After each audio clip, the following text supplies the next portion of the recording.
Ultraman might not be a household name like Godzilla or the Morphins Power Rangers in the West, but he's been a heavyweight in the monster fighting league for over 5 decades. Marvel's latest series, The Rise of Ultraman, is a perfect jump in point for both the Ultraman rookies and the diehards craving a modern twist on their favorite giant. Zooming in on our Silver Suits heroes crash landing on Earth, the comic shifts gears to shine a spotlight on a brainy bunch studying Kaiju and the enigmatic K-Rays tech. Penned by Kyle Higgins and Matt Groom, with art by Francisco Mana, colors by Espen Guredigian, and letters by VC's Ariana Maurer, The Rise of Ultraman #5 throws our hero into a tangle with the USP's dark secrets and a face-off with the hulking Bemular. Most of this issue is a high-octane visual feast with Ultraman and Bemular trading blows in a spectacle of splash pages. Mana's artwork nails every fiery blast from Bemular and each radiant burst of Ultraman's Spacium Ray. And the finale is a mic drop moment that not only wraps up the tale neatly, but also teases more cosmic adventures. So without further ado, let's get this ride started.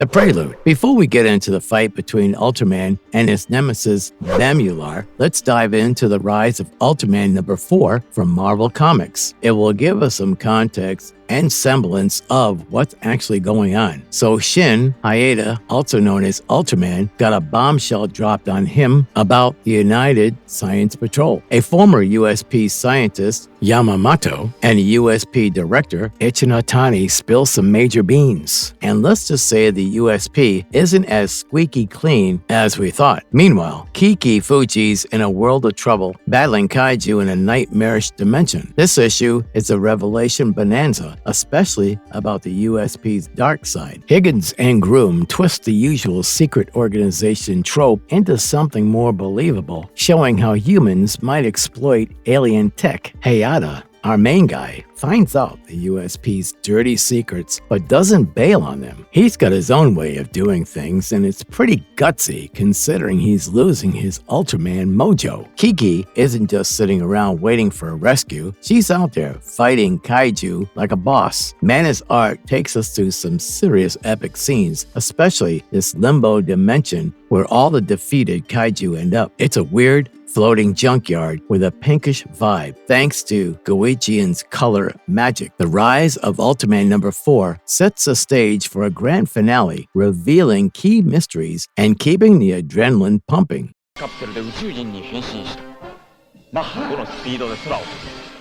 Ultraman versus Bemular. So, The Rise of Ultraman #5 drops us straight into the thick of it. Ultraman's got some heavy stuff to process about the United Science Patrol, but there's no time to dwell. He's got a giant Kaiju, Bemular, to deal with first. The issue is basically one epic throwdown between Ultraman and Bemular. In the looming shadow of the beast, Bemular, Ultraman, and Kiki Fuji size up an inevitable fight. They're David staring down Goliath with Tokyo's fate on the line. Kiki can't help but call it like it is. They're outmatched by this hulking Kaiju. Ultraman feels the weight of the moment, half his usual size, and facing a foe from the mysterious Kaiju limbo. It's go time, and they've got to make every move count. While the city scrambles to evacuate, Ultraman's got a trick up his sleeve, all thanks to Ide's sharp eye for his electromagnetic sensitivity. This could be their ace in the hole, a direct line in the USP's comms, and maybe, just maybe, a game changer in the brawl to come. Hayata, the guy with whom the Ultraman merged, is wrestling with some serious bad blood toward the USP, but Kiki's there to snap him out of it, a steady voice of reason when he's about to boil over. There's a bigger picture here. Lives are on the line, and they've got to play the hand they dealt. Grudges be damned. So as Ultraman squares up, ready to throw down with Bemular, he's a mix of fading ghost and steadfast guardian. His form might be flickering, but his spirit, unbreakable. It's chomp chomp time, and Tokyo's counting on the man in silver and red to bring the heat against the darkness. Tokyo's sky is lit up with a blaze of apocalyptic red as Ultraman and Bemular throw down an epic showdown. background. The city's ringside seat to this clash of the titans, with Ultraman squared up against Bemular, the Spike's eye glowing embodiment of destruction. They're trading blows that send shockwaves ripping through the city, making it clear they're in league of their own. Down below, the ocean's getting whipped into a frenzy like it's feeling the heat of the battle too. Kiki in the strategist's seat, dropping the 411 on Bemular's slick moves. But Ultraman not holding back. He lets loose with his Specium Ray lightening up the twilight like a firework, while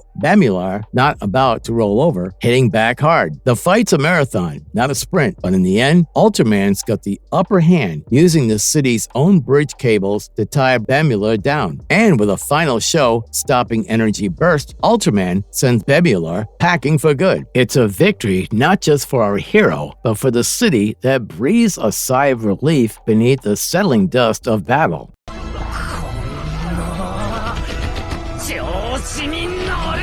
Who is Ultraman? From the cosmic reaches of Nebula M78 comes a defender whose name rings out across the galaxies. Ultraman, a bit too much? But yeah, that's more or less who he is. Towering as high as the building, he battles beside this red-silver champion in the AUG in a lineup of Ultra Heroes, a team of luminous crusaders who've been keeping Earth safe for over 50 years. Each Ultraman is a unique blend of might and light, rocking their own set of skills and gear. They're like cosmic cops on the beat, each earning the badge and the right to be called Ultraman. These guys don't just hang around though. They chill in human form, using special gadgets to suit up when the big bads come to town. These heroes are out of this world, powerful, sure, but they're not without their flaws. They've got cosmic-sized problems to solve and peace to keep, which they juggle while helping out their human pals. But what about the Ultras? They're more than just space-age warriors. They're here to show us the ropes to inspire humanity to level up and take our place among the stars. As they throw down with monsters and rogue aliens, they're also throwing out a message of bravery, hope, and kindness. The Ultra Heroes aren't just about the punch-up. They're here to lift us all higher, sticking with us in the fight to spread some interstellar goodwill.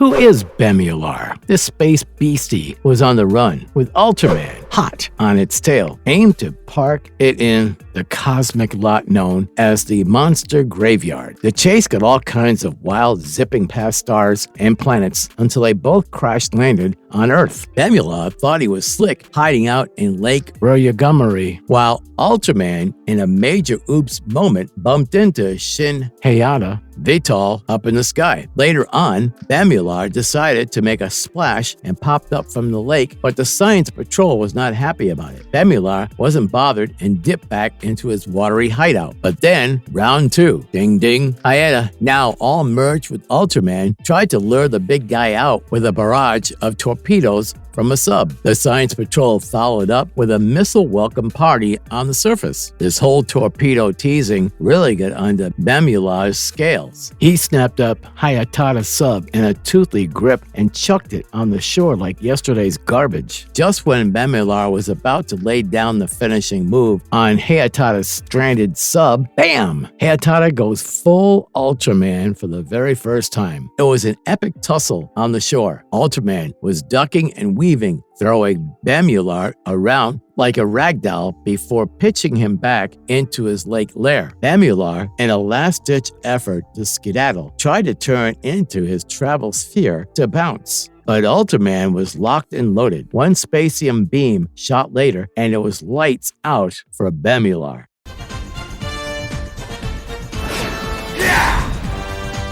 Marvelous verdict. Francesco Mana goes all out on the artwork here. We're talking splash pages galore, capturing every punch, kick, and the iconic fire breath of Bemular versus Ultraman's Spexium Ray. And Mana's take on Ultraman growing huge is spot on. 1 minute, he's leaping off a roof. The next, he's as big as the building he just jumped from. Bemular's design is straight out of classic Ultraman, all spikes and sinister yellow eyes. Plot-wise, Kyle Higgins and Matt Groom wrap things up neatly. They tackle the USP's shady past, the Kaiju uprising, and Shin Hayata's journey to become Ultraman. It's refreshing to see Hayata actually name himself Ultraman, a nod to old-school superhero style. The issue shows Hayata's growth from USP fanboy to choosing his own path. Kiki Fuji gets her moment too, resolving to shake up the USP. The ending's mix of closure and a teaser for more. It wraps up the story while hinting at a new Ultraman character entering the scene. Fans will get a kick out of this, especially with the trials of Ultraman on the horizon from the same team. The Rise of Ultraman #5 hits all the right notes for a finale. Monster battles, character arcs, and setting up the next chapter. It's a treat for Ultraman fans and a solid read for anyone into superheroes or new to the Ultraman world. And if you liked our content, don't forget to leave a like and subscribe to us. If you haven't already, have a good one and be safe. Thanks, everyone.